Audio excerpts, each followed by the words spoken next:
बहुत बहुत स्वागत है बच्चों आपका अपना ही YouTube channel Guruji for high school में। तो आज के वीडियो में हम लोग रियल नंबर्स यानी कि वास्तविक संख्या वाले चैप्टर का प्रश्नावली 1.2 का पहला प्रश्न मैं सॉल्व करने जा रहा हूँ।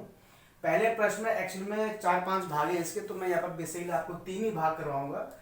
बहुत ज़्यादा मतलब इंपॉर्टेंट है, बहुत टफ सवाल नहीं है, लेकिन क्योंकि हम लोग एक्सरसाइज के सभी सवाल सॉल्व कर रहे हैं तो इसको भी हम लोग कर ही लेते हैं। इसको मैं पहले पढ़ लेता हूँ, आपको समझा देता हूँ, उसके बाद हम क्या करते हैं क्वेश्चन को सॉल्व करने का तरीका देखते हैं हमको कैसे करना है। ठीक है, तो चलिए वीडियो स्टार्ट करते हैं।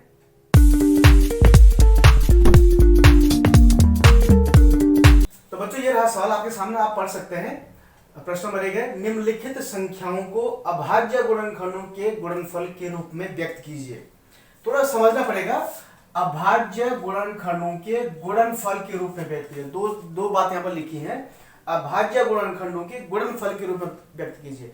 तो अभाज्य गुणनखंड क्या चीज है, जिन अभाज्य में जो डिवाइड भी होते हैं, मतलब तो इन संख्याओं को हमने ऐसे टुकड़े करने हैं कि वहां तक टुकड़े करने हैं जहां तक और जिसके बाद उसमें किसी और दो का भाग ना जाए, और गुणनफल के रूप में गुणा गया रूप में रखना है। ठीक है, तो चलिए पहले सवाल सॉल्व करते हैं।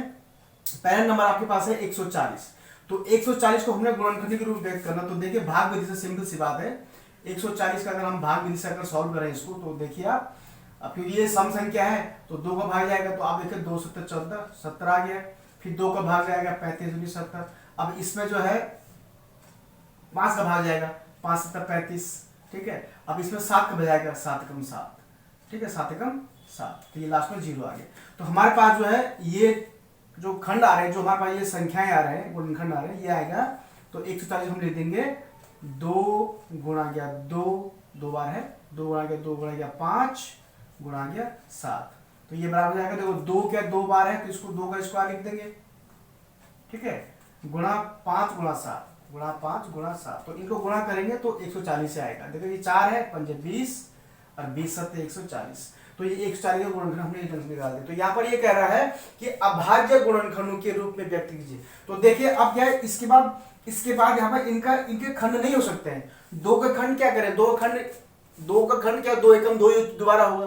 ठीक है, 5 के खंड भी नहीं हो सकते और 7 के खंड भी नहीं हो सकते, यानी कि अभाज्य है। इसके बाद इनके कोई भी गुणनखंड नहीं हो सकते। और गुणनफल के रूप में लिख रहे हैं, गुणनफल के रूप में लिख रहे हैं 2 गुणा गया 2 गुणा गया 5 गुणा गया 7, तो ये गुणनफल के रूप में है और अभाज्य है। तो सवाल के हिसाब से हमारा ये पहला पार्ट सॉल्व हो चुका है। दूसरे पार्ट के आप तरफ चले, तो मैं यहाँ मिटा रहा हूं, आप वीडियो को रिमाइंड करके देख लीजिएगा।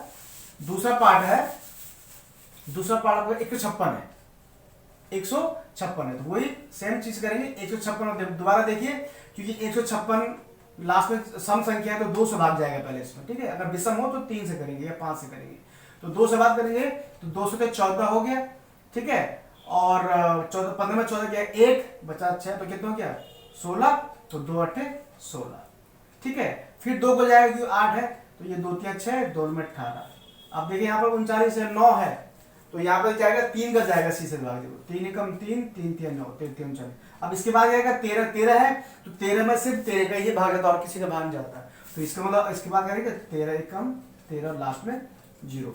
तो हमारे पास जो गुणनखंड आएंगे 156 बराबर आएगा 2 गुणा गया 2 गुणा गया 3 गुणा गया 13। ये अभाज्य गुणनखंड, इसके बाद जो गुणनखंड नहीं होते हैं। गुणनखंड का मीनिंग होता है कि पार्ट करना, टुकड़े टुकड़े करना। अब इसके बाद टुकड़े नहीं होंगे, 2 का टुकड़ा क्या होगा 2 एकम 2, भी वही सेम चीज आएगी। 3 का टुकड़ा भी 3 एकम 3 और 13 का टुकड़ा भी 13 एकम 13। तो यानी इस बार इनका हम टुकड़े गुणनखंड के रूप में नहीं लिख सकते, तो अभाज्य हो गए और गुणनफल के रूप में गुणा गुणा गुणा गुणा। तो इसको मैं ऐसे लिख सकते हैं, ये 2 बार है तो ये 2 का स्क्वायर हो जाएगा, सॉरी ये गुणा है यहाँ पर। ठीक है, और ये 3 गुणा गया 13, 3 गुणा गया 13, तो इनको आपस में गुणा करेंगे तो 156 आएगा। तो 156 का जो गुणनखंड है, अभाज्य गुणनखंड वो है 2 गुणा गया 2 गुणा गया 3 गुणा गया 13, और गुणनफल के रूप में तो है ये गुणा गुणा गुणा, गुणनफल मींस गुणा के रूप में लिखना। ठीक है, ये आपका हो गया दूसरा पार्ट। अब चलते हैं हम लोग तीसरे पार्ट की तरफ। तो यहाँ पर ये 38 25 है। ठीक है, तो तीसरे पार्ट की तरफ चलेंगे। तो तीसरा पार्ट आपके पास है 3825। तो 3825, इसमें फिर हम भाग देंगे। थोड़ा ध्यान से देखेंगे कि लास्ट में 5 है इसका, तो इसका मतलब ये तो 3 से भाग जाएगा, ये 5 भाग जाएगा। तो पहले में भी 3 है, तो 3 से भाग के देखते हैं। तो यहाँ पर 3 का भाग जाएगा, तो इसमें देखिए हम 3 एकम 3 ठीक है।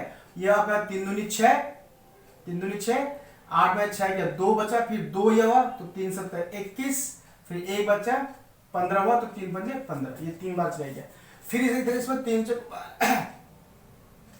हाँ इसमें फिर 3 का जाएगा, ये आप देखिए 3 चक्कू 12 हो गया, 3 दूनी 6 हो गया, 7 में 6 गया 1, फिर 15, फिर 3 पंजे 15, फिर देखिए 3 का जा रहा है, 3 कम 3, 3 चक्कू 12, 3 का नहीं जाएगा, अब इसमें जाएगा शायद 5 का, तो इसमें आप जाएगा 5 का, तो 5 का भाग जाएगा, तो ये आपका हो गया 5 8 40, 2 बचा 25 हुआ, 5 पंजे 25, फिर इसमें जाएगा 5 का, 5 एकम 5, 3 5 7 35, अब 17 बचा, तो 17 में तो 17 का ही भाग जाएगा, ठीक है ना, 17 एकम 17, तो टोटल अब क्या होगा हमारे पास, हम लिखेंगे 3825 को लिखेंगे 3 गुणा गया 3 गुणा गया 5 गुणा गया 5 गुणा गया 17, तो इसको थोड़ा और क्लियर कर देंगे, तो ये 3 का स्क्वायर हो जाएगा गुणा ये 5 का स्क्वायर हो जाएगा और ये गुणा के 70, तो इस प्रकार से 3825 को आपने जो है अभाज्य गुणनखंडों के रूप में लिखा, 3 का स्क्वायर 5 का स्क्वायर और 17 गुणा 17, और गुणनफल के रूप में लिखा आपने 3 गुणा का स्क्वायर गुणा 5 स्क्वायर गुणा 17। तो इस प्रकार से ये था आपका प्रश्नावली 1.2 का प्रश्न नंबर 1 के अलग अलग खंड थे। तो बच्चों इसी प्रकार से इसमें जो है चौथा और पांचवा खंड भी है, तो तीसरे और चौथे और पांचवें खंड को भी आप इसी प्रकार से सॉल्व कीजिएगा। बहुत छोटा सवाल है, बहुत बड़ा नहीं है, लेकिन क्योंकि हम लोग एक्सरसाइज सॉल्व करते हैं तो प्रत्येक साल को सॉल्व करने का मेरा फर्ज है, तो मैं आप बच्चों को सवाल सॉल्व करके जरूर बताऊंगा। ठीक है बच्चों, तो जिन बच्चों को कुछ और चीज पूछनी है इसमें, वो हमसे डायरेक्ट व्हाट्सएप पे कांटेक्ट कर सकते हैं। व्हाट्सएप नंबर मेरा इस वीडियो के बीच में कहीं दिया गया है, आप उसके लिए प्लीज पूरा वीडियो देखिएगा। और जिन बच्चों ने अभी चैनल अभी सब्सक्राइब नहीं किया, वो चैनल को जरूर सब्सक्राइब कर दें, और सब्सक्राइब करने के बाद बेल आइकन को जरूर ऑल पे क्लिक कर दें, ताकि सारी वीडियो आप तक पहुंच सके। तो बच्चों आज के लिए इतना ही, जल्दी मिलूंगा प्रश्न नंबर 2 के साथ, तब तक मुझे अनुमति दीजिए, धन्यवाद।